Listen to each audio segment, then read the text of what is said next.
Welcome to the Genius Factory. Enjoy the video.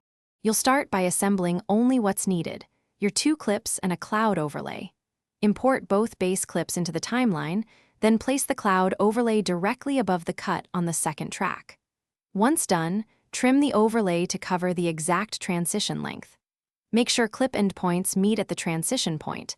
This lets the cloud hide and reveal the incoming shot. This quick setup prevents timing drift and gives you direct control over the cloud movement and masking that follow. Now you'll build motion with masking and keyframes. Select the overlay and add a mask shape that covers the cut. Position the first keyframe where the cloud begins. Move the timeline forward to where the other clip should be fully visible, then shift the mask off screen and add the second keyframe. Once done, feather the mask heavily and lower opacity or change blend mode to screen or add.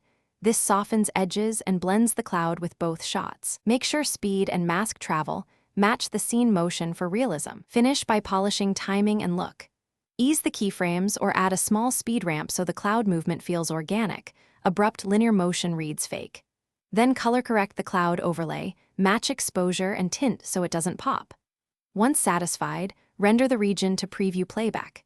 If things go wrong, check for misaligned clip endpoints, reset or delete stray keyframes, and reapply feathering. Snapping clips to the cut and retiming the mask usually fixes jumpy or incomplete reveals quickly. Thanks for watching. If you found this helpful, don't forget to like and subscribe.